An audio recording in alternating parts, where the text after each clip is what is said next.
नमस्कार विद्यार्थी मित्रांनो, डॉक्टर सुशील स्पॉटलाइट या युट्यूब चॅनलवर आपलं सर्वांचं स्वागत आहे। 6 जानेवारी रविवार संबंधीच्या महत्त्वाच्या न्यूज आपण जाणून घेणार आहोत। सर्वात महत्त्वाची न्यूज आहे फरारी आर्थिक गुन्हेगारी कायदा याच्यानुसार विजय माल्या या कायद्याअंतर्गत पहिला गुन्हेगार ठरलेला आहे।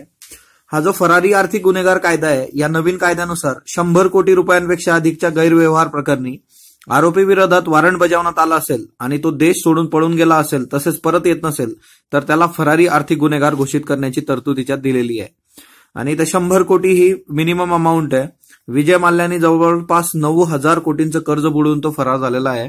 सो या कायद्याअंतर्गत हा पहिला गुन्हेगार आणि आता त्यासाठीची प्रक्रिया सुद्धा सुरू आहे की त्याला भारतात आणण्यासंबंधीची। सो आपल्यासाठी हे एक महत्वाचं फरारी आर्थिक गुन्हेगार कायदा मिनिमम जी काही गैरव्यवहार असेल त्याच्यासाठीची रक्कम आहे 100 कोटी आणि त्या व्यक्तीला याच्यामध्ये फरारी आर्थिक गुन्हेगार ठरवलं जातं। पुढची न्यूज आहे डोनाल्ड ट्रम्प यांच्याविषयीची।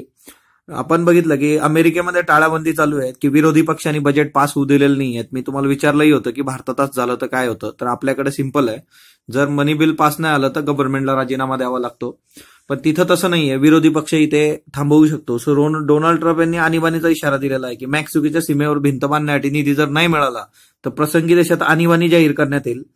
भारतात आता कसं असतं की ज्यावेळेस आंतरराष्ट्रीय स्तरावर एखाद्या ठिकाणी आणीबाणीचा हे विचार होतोय किंवा तशा पद्धतीने शब्द येत आहेत तर आपण भारतात आणीबाणी कशी लागते किंवा त्या संबंधी काय प्रोव्हिजन्स आहे ते बघणं गरजेचं आहे। आपल्याकडे 4 कलम आहेत, त्यातले महत्वाचे 3 म्हणजे 352, 356, 360 याच्यानुसार भारतात आणीबाणी लागू शकते का इमर्जन्सीसाठीची 3 कलम।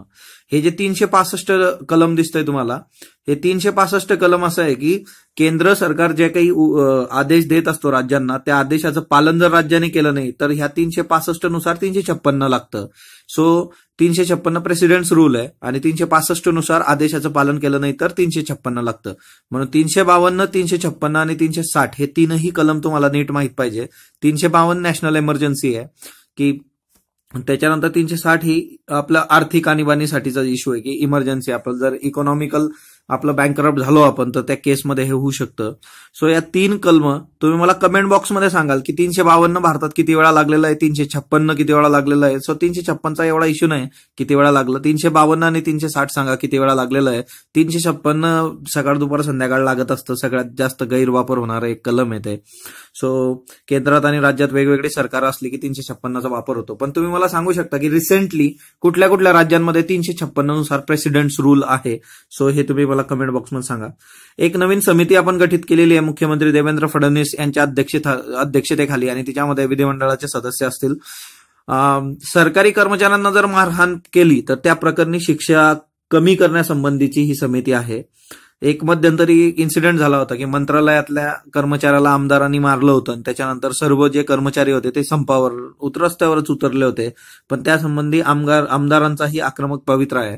सो खरं तर ही गोष्ट होणं चांगली बाब नाहीये, बट स्टील अशा गोष्टी होतात आणि तिच्यामध्ये आता आमदारांनी मोठ्या प्रमाणावर त्याच्यात प्रेशराईज केलंय गव्हर्नमेंटला। सो ही समिती आलेली आहे। सो येत्या काळात बघूयात आपण काय होतं। नवीन उद्योग धोरण जे असणार आहे महाराष्ट्र, तर तिच्यामध्ये 80% नोकऱ्या जर स्थानिकांना दिल्या नाहीत तर जीएसटीचा परतावा रोखण्याची तरतूद करण्यात येणार आहे।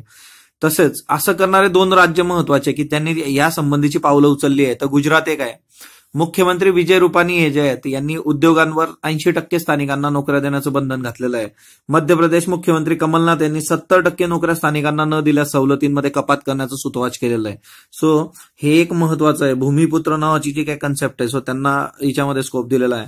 पुढची एक योजना आहे परामर्श योजना। आता परामर्श योजना युजीसीनी आणलेली आहे। शिक्षणाच्या गुणवत्तांसाठी प्राध्यापकच सदिच्छा दूत असतील याच्या पुढे, अशी ही परामर्श योजना युजीसीची आहे। गेल्या 3-4 दिवसांपासून आपण बघतोय की युजीसी न्यूजमध्ये, आता युजीसीची योजना ही न्यूजमध्ये आहे। सो हे आपल्यासाठी एक महत्वाचं आहे। परामर्श योजना डायरेक्टली एमसीक्यूला विचारली जाऊ शकते। आता याच्यामध्ये प्राध्यापकांची जबाबदारी वाढलेली आहे, तेच सदिच्छा दूत असतील आणि शिक्षणाची गुणवत्ता। मग आता मी तुम्हाला बऱ्याचदा विचारलं होतं की युजीसीचं बेसिक काय ते तुम्ही मला कमेंट बॉक्समध्ये सांगा। तर युजीसीचा जर विचार केला तर युजीसी ही एक स्टॅट्युटरी बॉडी आहे, म्हणजे कायद्यानुसार हिची स्थापना झालेली आहे। 1953 मध्ये आपल्याला ओरिजिन दिसतं युजीसीचं की त्याचं इनॉग्रल फंक्शन वगैरे झालं, नंतर स्टॅट्युटरी बॉडी म्हणून युजीसीचा ऍक्ट आलेला आहे 1956 मध्ये। त्या ऍक्टनुसार युजीसीची स्थापना करण्यात आलेली आहे। मिनिस्ट्री ऑफ एचआरडी मानव संसाधन मंत्रालयाच्या अंडर युजीसी काम करते। युजीसीचं जे बोधवाक्य आहे ते ज्ञान विज्ञान विमुक्ते। सो हेही मी तुम्हाला बऱ्याचदा विचारलं होतं, हे एक लक्षात ठेवा. त्याच्यानंतर कार्य, 3 महत्वाची कार्य युजीसी करते. एक, distribution of grant to university and colleges, विद्यापीठ आणि महाविद्यालयांना अनुदान देणं. दुसरं, scholarship and fellowships to the beneficiary students, विद्यार्थ्यांना स्कॉलरशिप आणि फेलोशिप प्रदान करणं. तिसरी महत्वाची बाब आहे की विद्यापीठ आणि महाविद्यालय युजीसीद्वारे जे काही नियम दिले गेलेले आहेत त्याचं पालन करतात की नाही यावर लक्ष ठेवणं आणि त्यासंबंधीची ऍक्शन घेणं. सो अशा पद्धतीने युजीसीचं काम आहे. येत्या काळामध्ये एक महत्वाची परत संस्था गव्हर्नमेंटने प्रपोज केली, that is HEFA, higher education funding authority. मग तिच्यामध्ये काय केलं जाणार आहे की युजीसीवर पण प्रश्नचिन्ह आहे. युजीसीची स्थापना का झाली होती, तर युजीसीची स्थापना आपण बघितलं, शिक्षणाची गुणवत्ता. भारताचं ऐतिहासिक जर तुम्ही हे बघितलं तर नालंदा, तक्षशिला ही विद्यापीठ आपल्याकडे होती, जगभरातून विद्यार्थी येत होते. सो त्या संबंधी त्या गुणवत्ता टिकवून ठेवण्यासाठी युजीसी आली होती. त्याच्यानंतर हे जे डिस्ट्रीब्युशन ऑफ ग्रांट्स, अनुदान देणं, तर याच्याकरता गव्हर्नमेंटनी हेफा नावाची हे विचारलेली आहे एक संस्था. हेफा लास्ट इयर बघा चर्चेमध्ये म्हणजे 2018ला विचारलेला आहे हा हेफाचा प्रश्न. सो हेफाचा फुल फॉर्म आहे हायर एज्युकेशन फंडिंग ऑथॉरिटी. म्हणजे हे जे फंडिंगचं किंवा अनुदानाचं हे आहे, अधिकार आहे किंवा कार्य आहे युजीसीचं, ते येत्या काळामध्ये हेफा करेल. सो या पद्धतीने गोष्टी चालू आहेत. त्याच्यानंतर एक महत्वाचं, डॉक्टर अरुणा ढेरे ह्या न्यूजमध्ये आहेत. मी अरुणा ढेरेंबद्दल आधी पण बऱ्याच बोललेलो आहे. 92 जे साहित्य संमेलन होतंय त्याच्या 5व्या महिला अध्यक्ष आहेत त्या. याच्या आधी 4 कोण कोण होत्या त्या तुम्ही मला कमेंट बॉक्समध्ये सांगाल. डॉक्टर अरुणा ढेरे ह्या साहित्य संमेलनाच्या अध्यक्ष असल्यामुळे याच्यावर प्रश्न येऊ शकतो. साहित्य संमेलन 92 आहे. डॉक्टर अरुणा ढेरे या राची ढेरे यांच्या कन्या आहेत. राची ढेरेंना तुम्ही ओळखत असाल. स्त्री साहित्यातील शब्दांना सोन्याचं मोल आहे. तुम्ही जर मराठी साहित्य घेतलेलं असेल युपीएससी साठी तर हा प्रश्न विचारला जातो 10 मार्कांसाठी की स्त्री साहित्य संतांचं योगदान काय आहे मराठी साहित्यातलं एकूणच. सो हा त्याच्यासाठी महत्वाचा प्रश्न आहे. प्लस तुम्ही जर GS1 एमपीएससी मेन्सचा पेपर बघितला तर तिच्यामध्ये असे प्रश्न विचारलेले असतात संतांसंबंधीचे, तर त्याच्यासाठीही हे महत्वाचं आहे. सो 2 पेपरला हे महत्वाचं आहे. हिच्यामध्ये काही स्त्री संतांचे रेफरन्सेस की मैत्रेयी आहे, संत स्त्रियांची मोठी बहीण. कात्यायनी, मैत्रेयी आणि गार्गी ह्या 3 महत्वाच्या स्त्रिया आहेत ज्या भारतीय स्त्रियांचं प्रतिनिधित्व करतात. गार्गी याज्ञवल्क डायलॉग्स आपण एन्शियंट हिस्ट्रीमध्ये शिकतो की व्यवस्थेला प्रश्न विचारणारी गार्गी होती. मैत्रेयी म्हणजे की कुटुंब किंवा जवळच्या लोकांनी सपोर्ट केला आणि म्हणून ती शिकली आणि पुढे आली. आणि कात्यायनी म्हणजे रांधावाळा उष्टी काढा. सो मैत्रेयीचा रेफरन्स इथं आलेला आहे. मीराबाईचा रेफरन्स आहे. मुक्ताबाई, ताटीच्या अभंग, तिचा एक्सपिरियन्स. सो असा प्रश्न एमसीक्यू येऊ शकतो. ताटीच्या अभंग कुणी लिहिले तर मुक्ताबाईंनी लिहिलेले आहेत. वेनाबाई या संत. त्याच्यानंतर जनाबाई, विठ्ठलाला सर्व नात्यात पाहिलं त्यांनी. आणि सोयराबाई, अवघा रंग एक झाला. सो अवघा रंग एक झाला हे कुणी लिहिलंय तर सोयराबाई. तर हे 2 एमसीक्यू आपल्यासाठी फार महत्वाचे आहे, एक मुक्ताबाई आणि एक सोयराबाई. सो हे एक लक्षात ठेवायचं एमपीएससी मेन्स फर्स्ट पेपर. आणि दुसरं म्हणजे युपीएससीला डायरेक्टली 10 मार्कासाठी हा प्रश्न विचारला जातो. न्यायाधीश चंद्रशेखर धर्माधिकारी यांचं निधन झालेलं आहे. त्यासंबंधीची न्यूज मी कव्हर केलेली होती. न्यायाधीश चंद्रशेखर धर्माधिकारी या संबंधीच्या महत्वाच्या काय काय न्यूज होत्या, आपण काय तिच्यातले मुद्दे बघितले होते ते तुम्ही कमेंट बॉक्समध्ये सांगाल. 2 दिवसापूर्वीची न्यूज आहे, त्याच्यावर लेख आलेले आहेत लोकसत्ताला. आरक्षणातून समृद्धी लाभलेल्यांनी आर्थिक सवलती टाळाव्यात किंवा नाकाराव्यात असं सुखदेव थोरात यांचं मत मांडलं त्यांनी. हे माजी अध्यक्ष आहेत युजीसीचे. तुम्हाला यावर काय वाटतं बरं, आरक्षणातून समृद्धी लाभलेल्यांनी आर्थिक सवलती टाळाव्यात का, या संबंधी तुम्ही मला कमेंट बॉक्समध्ये तुमचं मत द्या. इंटरव्ह्यूमध्ये असा प्रश्न विचारला जाऊ शकतो किंवा डायरेक्टली आरक्षण आणि त्याच्या संबंधी जर त्या अनुषंगाने मागासलेपण आणि त्या याच्यातून मार्ग काय असेल असा एसे विचारला गेला तर तिच्यातही तुम्ही फार प्रॉपरली वर्कआउट केलं पाहिजे. किंवा इकॉनॉमिक स्तरावर, आर्थिक स्तरावर आरक्षण दिलं गेलं पाहिजे का, हेही तुम्ही मला कमेंट बॉक्समध्ये सांगाल. शेतकऱ्यांसाठी मासिक वेतन योजनेचा विचार महाराष्ट्र शासन करतंय. शेतमालाचे पैसे सरकारकडे जमा करायचे. साधारणतः म्हणजे ही योजना कशी असणार आहे अजूनही लॉन्च नाही झालेली, पण हा विचार काय आहे की शेतमाल तुम्ही एकदा विकला ऑगस्ट सप्टेंबरमध्ये की तिच्यामध्ये कमीत कमी 10,000 जास्तीत जास्त 50,000 रुपये तुम्ही महाराष्ट्र शासनाकडे जमा करा आणि तिच्यातून दरमहा मासिक वेतन मिळेल. फॉर एक्झाम्पल 50,000 ठेवले तर दर महिन्याला 5 तारखेला तुम्हाला शेतकऱ्याच्या पत्नीच्या नावे 5,000 रुपये मासिक वेतन, म्हणजे एकूण 50,000ला 60,000 रुपये वर्षाकाठी मिळतील. कमीत कमी 10,000 ठेवलं तर दर महिन्याला 1,000 म्हणजे 10,000चे 12,000 मिळतील. अशा पद्धतीची ही योजना महाराष्ट्र शासन याच्यावर वर्कआउट करतंय. अटल पेन्शन योजना केंद्र सरकारची बघा, 18 वर्षापासून लागू आहे. दरमहा 210 रुपये भरायचे. 60 वर्षानंतर ही रक्कम 1,03,000 रुपये होते. 60 वर्षानंतर दरमहा 5,000 रुपये शेतकऱ्याला मिळणार. आता याच्यामध्ये शेतकऱ्याचा जर मृत्यू झाला तर त्याच्या पत्नीलाही 5,000 रुपये मासिक वेतन मिळतं. आणि जर शेतकऱ्यांचा पती पत्नी दोघांचा मृत्यू झाला तर त्यांचा अपत्य जे कोणी असेल त्याला एक रकमी 8.5 लाख रुपये याच्यामध्ये मिळतात. या योजनेअंतर्गत महाराष्ट्र शासन असा विचार करत आहे की शेतकऱ्यांचा जो काही हप्ता आहे दरमहा 210 रुपये तो आपण भरावा, अशा पद्धतीचाही विचार चालू आहे. सो हे 2 प्रतलांवर चालू आहे. तिसरी महत्वाची गोष्ट, केंद्र सरकार विचार करते शेतकऱ्यांसाठी की कृषी कर्जमाफी आणि सवलती याच्याबरोबरच खात्यात 10,000 रुपये जमा करणार आहेत शेतकऱ्यांच्या. एवढंच की हे सर्व शेतकऱ्यांना नसेल, कारण त्याचा बोजा खूप मोठा याच्यावर. याच्यासाठी कंडिशन बसतील.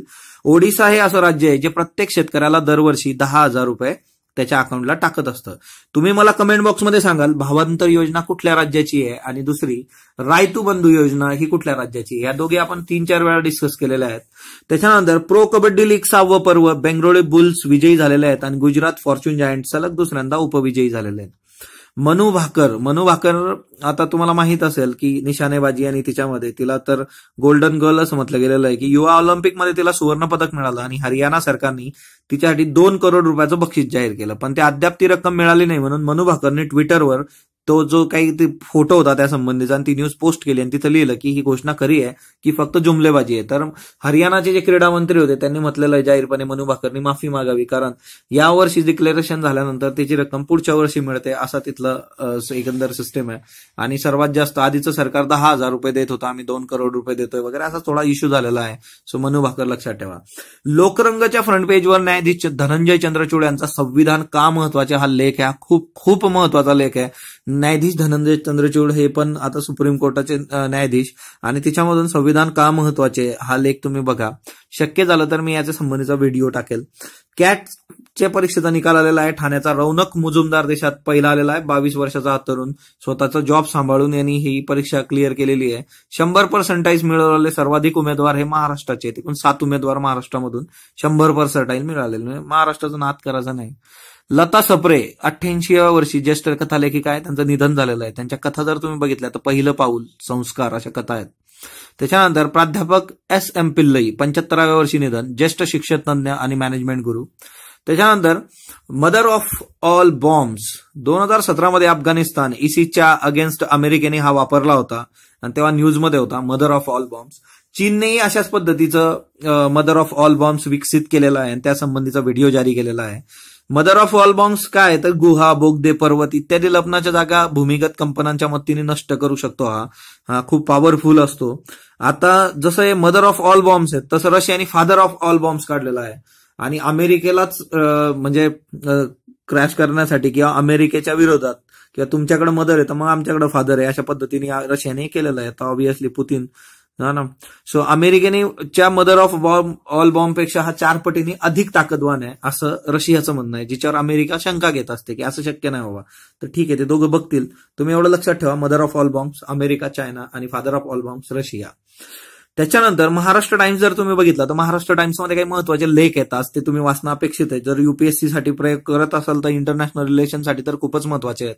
सौदी अरेबिया आणि अमेरिका यांचं रिलेशन कसं आहे, म्हणजे 26/11 सौदी अरेबिया आणि अमेरिका, सौदी अरेबियाच्या घराण्याचा त्याच्यामध्ये 26/11 काही भाग होता पण तो भाग अहवालातून अमेरिकेने वळवला आणि आता जे काही खगोशी या पत्रकाराची हत्या झाली तिच्यामध्ये म्हणजे राजपुत्र सलमान यांच्या पाठीशी ट्रम्प आहेत आणि तो सगळा इश्यू. त्याच्यानंतर अमेरिका जे सैन्य अफगाणिस्तानमधून घेऊन जात आहे त्याच्याशी रिलेटेड ही एक विचारला गेलेला एक लेख टाकलेला आहे. सो हे 2 लेख तुम्ही वाचू शकता. डॉक्टर सुशील स्पॉटलाइट या चॅनलला जो तुम्ही उत्स्फूर्त प्रतिसाद देत आहात त्याबद्दल मी आपला आभारी आहे. तसंच आपण येत्या शुक्रवारी म्हणजे 11 तारखेला दुपारी 3 वाजता भेटणार आहोत, कारण जानेवारी ते डिसेंबर हे करंट आपण क्लिअर करत आहोत. त्यातले काही कंपोनंट्स आपण गेल्या शुक्रवारी बघितलेले आहेत. सो येत्या शुक्रवारी उरलेले कंपोनंट्स आपण बघणार आहोत आणि ते येत्या राज्यसेवेसाठी खूप किंवा कंबाईनसाठी तुम्हाला खूप महत्वाचं असणार आहे. सो त्याच्याकरता आवर्जून तिथं हजर राहा सो दॅट तुम्ही त्याचा लाभ घेऊ शकता. डॉक्टर सुशील स्पॉटलाइट या चॅनलला लाईक करा, शेअर करा, सबस्क्राईब करा. तुमचे जर काही सजेशन्स असले ते कमेंट बॉक्समध्ये नोंदवा आणि हे नाव जसं लिहिलंय डॉक्टर सुशील स्पॉटलाइट किंवा आपल्या युट्यूब चॅनलचं जसं नाव आहे तसंच टेलिग्रामवर टाईप करा. सो तुम्हाला ग्रुप मिळेल. या संबंधीची लिंक प्रत्येक व्हिडिओच्या खाली असते डिस्क्रिप्शनमध्ये. सो तुम्ही टेलिग्रामलाही भेट द्या. धन्यवाद विद्यार्थी मित्रांनो.